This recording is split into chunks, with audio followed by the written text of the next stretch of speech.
রাজ্যের সমস্ত এসএসএ কর্মীদের আমার চ্যানেলের পক্ষ থেকে আন্তরিক শুভেচ্ছা জানিয়ে শুরু করছি আজকের এসএসএ নিউজ। দেখুন, ইতিমধ্যে আপনারা জানেন রাজ্যের সমস্ত এসএসএ কর্মীদের 23 তারিখ একটা বৃহৎ কর্মসূচি নেওয়া হয়েছিল এবং সেখানে ব্যাপক জমায়েত সহকারে কর্মসূচি যথেষ্ট সাফল্যের সঙ্গে পালিত হয়েছে। 23 এপ্রিল এই জমায়েতের পর এসপিডি সমগ্র শিক্ষার সমস্ত নেতৃত্বদের কথা দিয়েছিলেন যে আমাকে 15 দিন সময় দিন, আমি আপনাদের বিষয়টা দেখব। তারপর তিনি তার কাজ করেছেন। যথারীতি 25 তারিখে তিনি একটা ফাইল রেডি করে শিক্ষা দপ্তরে পাঠিয়েছিলেন এবং 30 তারিখে সমগ্র শিক্ষার কর্মীদের ডাকা হয়েছিল। সেখানেও তিনি সদর্থক আলোচনা করেছেন এবং বলেছেন 10 তারিখের মধ্যে আপনাদের একটা কিছু হতে চলেছে। তিনি যে ফাইল রেডি করেছেন তার প্রমাণ আমরা পেয়েছি। ফাইল নম্বর ইতিমধ্যেই আপনারা অনেকেই জেনে গেছেন।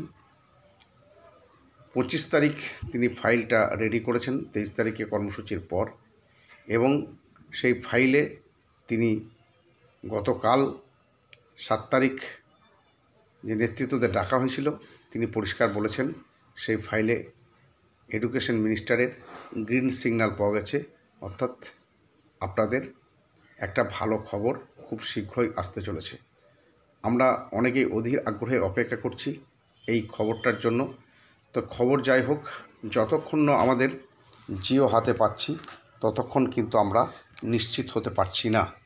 তাই আমি অনুরোধ করব রাজ্যের শিক্ষক শিক্ষিকাদের উদ্দেশ্যে, পার্শ্ব শিক্ষক থেকে শুরু করে এসএসকে এমএসকে স্পেশাল এডুকেটর শিক্ষাবন্ধু সকলের কাছে করজোরে অনুরোধ করছি আমার এই চ্যানেলের মাধ্যমে, আর মাত্র কয়েকটা দিন আপনারা একটু ধৈর্য ধরুন।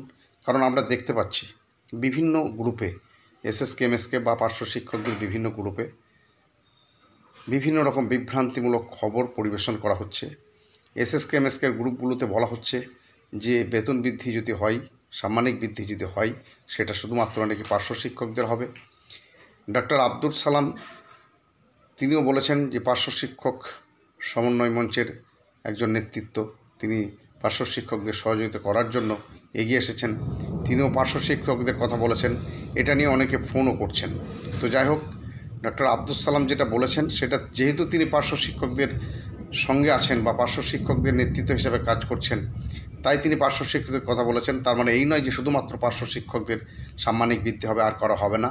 এই নিয়ে কেউ বিভ্রান্তি হবেন না। আমি দৃঢ়তার সঙ্গে বলছি যে বেতন বৃদ্ধির জিও বের হবে, আশা করছি আগামী সপ্তাহে জিও বের হতে চলেছে, এবং সেই জিও শুধুমাত্র পার্শ্ব শিক্ষকদের জন্য নয়, সমগ্র শিক্ষার সমস্ত কর্মীদের জন্য এই অর্ডার হবে এবং একটা সম্মানজনক সাম্মানিক বৃদ্ধি হতে চলেছে, এটা আমরা এখন পর্যন্ত মনে করছি। যাই হোক, আগামী দিনে আপনারা সকলেই সহযোগিতার হাত বাড়িয়ে দেবেন এবং অন্ততপক্ষে আর কয়েকটা দিন চুপচাপ থেকে বেতন বৃদ্ধির যে জিও না বের হওয়া পর্যন্ত কেউ বিতর্কিত মন্তব্য করবেন না, এই অনুরোধ রেখে সকলকে আমার চ্যানেলের পক্ষ থেকে আন্তরিক শুভেচ্ছা, অভিনন্দন, ধন্যবাদ জানিয়ে আজকের মতো এসএসসি নিউজ শেষ করছি। সকলে ভালো থাকবেন, সুস্থ থাকবেন। ধন্যবাদ।